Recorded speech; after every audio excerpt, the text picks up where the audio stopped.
Me voy a referir ahora a la arquitectura regionalmente caracterizada, aquella que muestra especial interés en técnicas vernáculas, es decir, desarrolladas por no arquitectos, y que es medioambientalmente sostenible.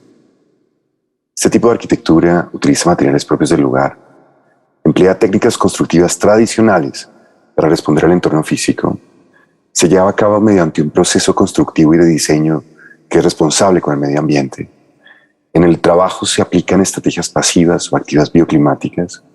La cubierta, la envolvente, es decir, la fachada, y la base del edificio, la manera como toca el suelo, responden a las condicionantes ambientales.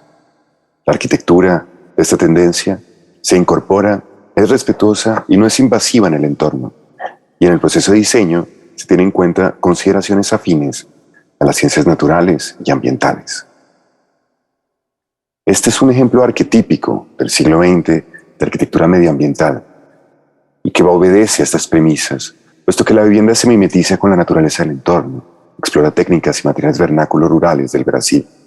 La casa, desarrollada para Valeria Pesirel, es una de las obras de Lina Bo Bardi realizadas hacia 1958. Acá observamos un mapa del mundo, y lo que es interesante de este mapa es que nos muestra a través de convenciones de color las diferentes regiones naturales.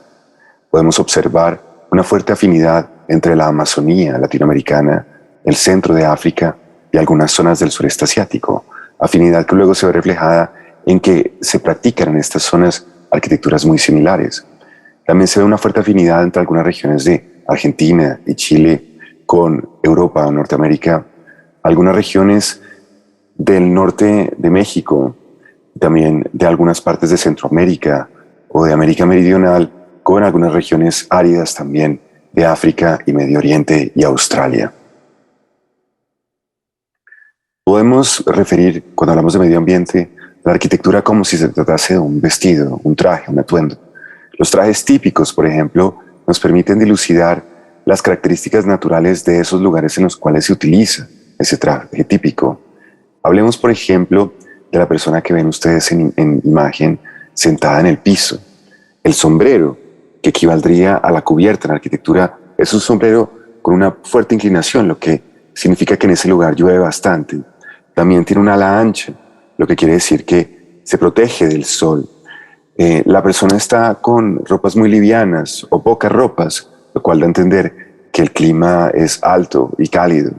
Y luego los zapatos, las zapatillas, el calzado es muy ligero, muy liviano, que haría entender que está en contacto permanente con el agua y con temperaturas frescas. Caso contrario, la persona que lleva o está cubierta de pieles que por su grosor le permiten aislarse de los fuertes vientos helados, de los polos, o unas botas muy gruesas también que protegen a esta persona de la nieve. La arquitectura es entonces como un vestido, el sombrero como la cubierta, el vestido como la fachada o la envolvente, el calzado como la manera en que la arquitectura se relaciona con el suelo. Cuando entramos ya a detallar lo que pasa en la propia Latinoamérica, encontramos que se desdibujan las fronteras de los países. Cuando entramos a trabajar esta tendencia, no importan las fronteras. Es más, tienen mayor afinidad, por poner un ejemplo, las arquitecturas de la Amazonía colombiana con las arquitecturas de la Amazonía brasilera, de la Guyana, ecuatoriana, peruana, venezolana, que con la propia arquitectura colombiana del centro, la andina o del norte.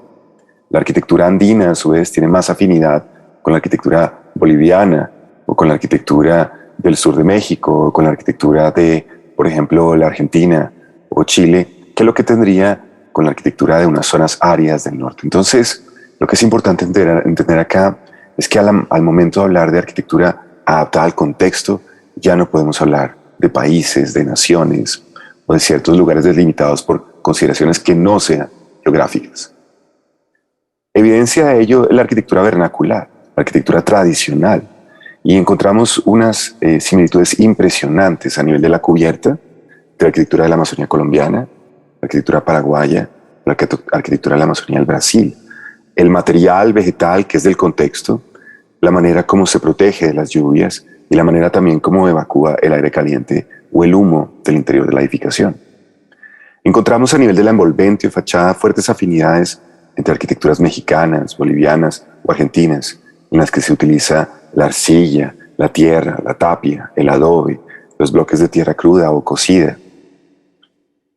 Encontramos también a nivel del manejo del suelo el uso de arquitecturas palafíticas en el Caribe, en Centroamérica y en algunas zonas costeras del Pacífico del Atlántico de Sudamérica. Esto se evidencia en estas imágenes de Colombia, del Perú o de Maracaibo en Venezuela. Pasemos ahora sí a hablar en concreto de la arquitectura contemporánea y empecemos por el Hotel Ahuasi en Patagonia, un proyecto desarrollado por Felipe Asadi y Francisco Apulido en el año 2014 en Torres del Paine, en Chile. Para comenzar a hablarles de sus arquitectos, Felipe Asadi es arquitecto por la Universidad Finisterre y magíster en arquitectura por la Pontificia Universidad Católica de Chile. Ha sido profesor en varias universidades chilenas y extranjeras y se ha desempeñado también como decano de la Facultad de Arquitectura y Diseño de su propia universidad. Francisca Pulido, su socia, es arquitecta por la misma universidad, la Finisterre. Ha sido profesora de varias universidades en Chile e Italia y su obra se ha desarrollado también en varios países. Hasta la fecha tiene 4 monografías sobre su trabajo. El hotel al que nos referimos está emplazado a 6 kilómetros del Parque Nacional Torres del Paine y a 3 horas del centro urbano más cercano. Acá algunos dibujos del acercamiento que lleva a cabo la pareja de arquitectos al sitio. El proyecto se compone de 12 habitaciones más sus áreas comunes. Acá vemos una imagen de las áreas comunes y acá vemos el interior de esas áreas comunes que evoca a través de las piedras, materiales geológicos propios de los Andes y a través de las maderas, los bosques circundantes. Se trata de cabañas esparcidas en la pradera al borde de un bosque. Esta es la relación que sostienen estas cabañas con el bosque circundante. El diseño se inspira en las construcciones tradicionales del extremo sur de Chile, con una estructura prefabricada de pilares que están espaciados unos de otros 1 metro. Se utiliza una estructura palafítica. Palafito nos referimos a aquella arquitectura que está separada del suelo por unos postes, a razón de la fragilidad y la humedad del terreno, para tocarlo con ligereza, evitar profundizar y realizar excavaciones. La modulación de los pilares, la elección de la madera, que es lenga, y que tiene un tono platinado, hace que las construcciones se mezclen con el paisaje. Como vemos en esta imagen, prácticamente se mimetiza en la vegetación y en el cielo. Mediante retrocesos, terrazas y porches, el proyecto propone espacios de transición y de mediación entre el adentro y el afuera. Esto permite dialogar directamente con el horizonte, sentir la temperatura del exterior a la vez que se está resguardada y protegida también la persona por la cubierta de la misma edificación. El proyecto se realiza con tecnologías y con mano de obra local. La utilización honesta de materiales naturales hacia el interior y el exterior pone siempre en relieve el contexto. El hecho de que la madera esté presente adentro nos recuerda su presencia también en el exterior y en los bosques. La madera, además, en su color y textura, evoca el sentido del hogar, una palabra que en su origen significa chimenea o fuego. El hotel hace sentir al visitante en casa. Este es el ecualizador que resulta del análisis del edificio. La primera columna, que refiere a las variables ambientales, está en su máxima expresión, es decir, que todas las premisas medioambientales han sido consideradas. Algo similar ocurre con la tercera columna, la naranja, y que hace alusión a que todas las consideraciones asociadas a lo sensorial, material y espacial han sido atendidas. También destaca muy alta la última columna en azul, la que refiere a las consideraciones técnicas, racionales y funcionales. Esto quiere decir que el proyecto prioriza estas 3 variables por encima de las demás, pero no quiere decir eso, que las otras premisas no sean atendidas. El siguiente proyecto al que nos vamos a referir es la Casa Convento, en Ecuador, obra de Enrique Mora Alvarado en el año 2014. El arquitecto es egresado de la Universidad Católica Santiago de Guayaquil, es máster en diseño arquitectónico avanzado en el Instituto de Arquitectura Avanzada de Cataluña y actualmente trabaja como docente investigador en la misma universidad de la cual es egresado. La vivienda a la que nos referimos está ubicada en la costa ecuatoriana y en un entorno natural con grandes extensiones de bambú. A razón de su presupuesto limitado, fue necesario el uso de los mismos recursos de la finca y el curado del material en el mismo sitio. Acá vemos cómo al utilizar el mismo material, el proyecto inmediatamente se adhiere, se inscribe perfectamente en su contexto. La mano de obra local, sin embargo, desconocía el proceso constructivo con bambú, por lo cual fue necesario realizar capacitaciones. Acá vemos un modelo preliminar de la propuesta. Para la ejecución de la vivienda, se utilizaron entonces bambús, así como troncos de árboles de laurel. El material, como ya dijimos antes, fue extraído de la finca donde se localiza el proyecto. La casa incorpora elementos tradicionales de las construcciones de la costa ecuatoriana para establecer así un fuerte diálogo entre la arquitectura vernácula y la contemporánea. Acá vemos una imagen de cómo ese interior nos evoca las tradicionales casas campesinas ecuatorianas. La vivienda se separa del suelo a manera de palafito para permitir que el aire frío circule por debajo, refresque la vivienda y también, por supuesto, para evitar inundaciones de la quebrada vecina. La construcción consta de 3 habitaciones y áreas de servicio conectadas a través de un espacio social que cuenta con hamacas y que se abre perfectamente al entorno. En la parte posterior se ubica la cocina que cuenta con un fogón de leña que evoca también la tradicional cocina del lugar. Acá vemos en planta la distribución con la cocina hacia el exterior, esa terraza preponderante que sirve de acceso y que está vinculada con el entorno. Finalmente, la casa cuenta con un sistema de ventanas y puertas abatibles por completo para cerrar la casa del todo o para abrirla plenamente, dependiendo también de la temperatura y del nivel de seguridad requerido. Este es el ecualizador de esta vivienda, donde observamos muy alto el componente social a través del trabajo de autoconstrucción, el trabajo de conexión con la comunidad.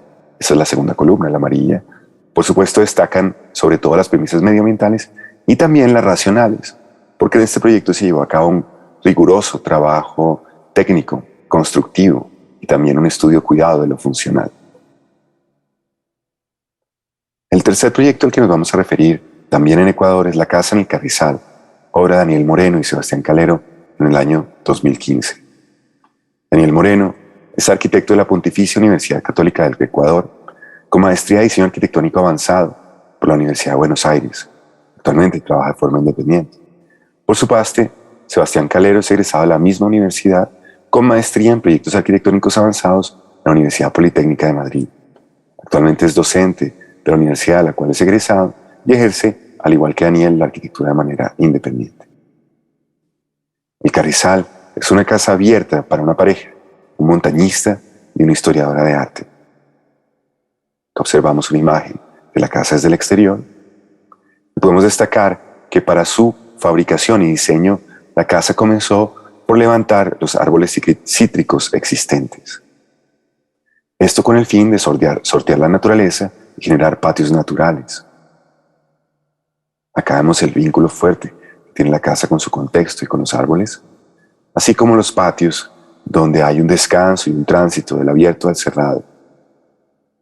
El proyecto, que toca la casa con ligereza, se desarrolla de manera longitudinal y se acopla a una mínima pendiente. Se utilizan materiales del lugar tales como adobe, ladrillo, madera y carrizo. Acá vemos el carrizo que se utiliza para separaciones, particiones y divisiones entre espacios. Se utilizó además un sistema estructural que fuera capaz de soportar tierra en altura, que proyectara volumetrías semejantes a grandes macetas exteriores. Acá vemos cómo estas estructuras, estos volúmenes evocan esas macetas en altura.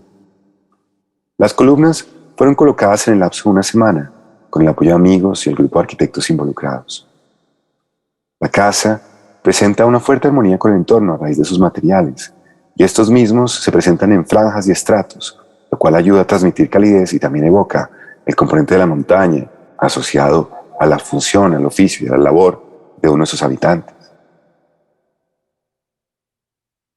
La circulación vertical es descolgada y transparente.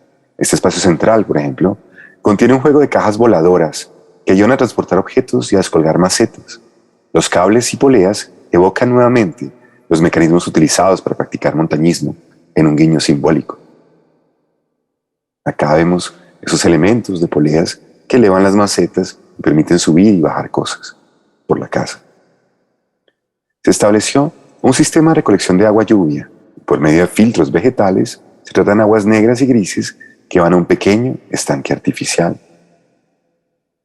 Se utilizó además un sistema de calentamiento solar para el agua, el cual reduce el gasto energético de la casa.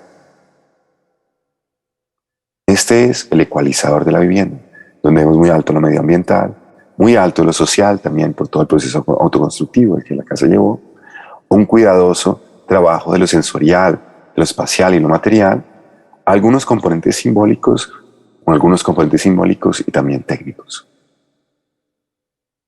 A continuación vamos a hablar también de otra obra en Ecuador. Se trata esta vez del comedor de Guadurnal, obra de dos colectivos, Al Borde y Taller General, en el año 2018. Al Borde es una firma fundada en 2007 por Pascual Gangotena, David Barragán, María Luisa Borja y Esteban Benavides. Se conocen en el exterior y también en su país por su trabajo recursivo y por su sentido de empoderamiento social. También, claro está, por la exploración del contexto local.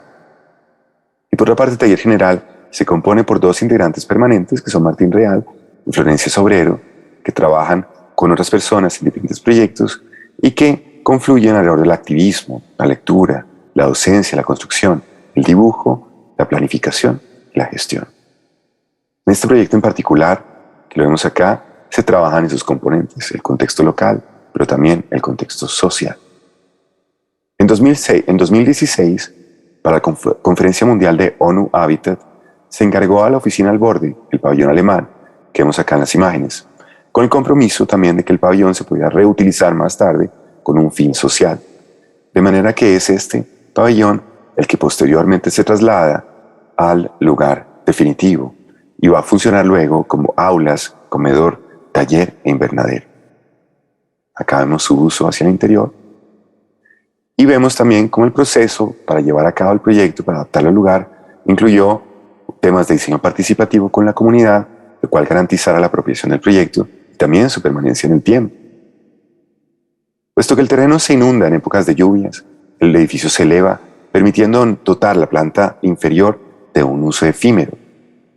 Se aprovecha la sombra de la parte superior, tan importante en estos climas cálidos, para generar un lugar de encuentro tanto para niños como para adultos, como vemos en esta imagen. Por otra parte, el artista urbano y diseñador gráfico David Sur realizó un mural en el cual cuenta la historia de este proyecto, como todo el impacto que tuvo el terremoto de 2016 en el lugar y la posterior reconstrucción que dio lugar a este comedor. Acá vemos a la comunidad participando en el proyecto.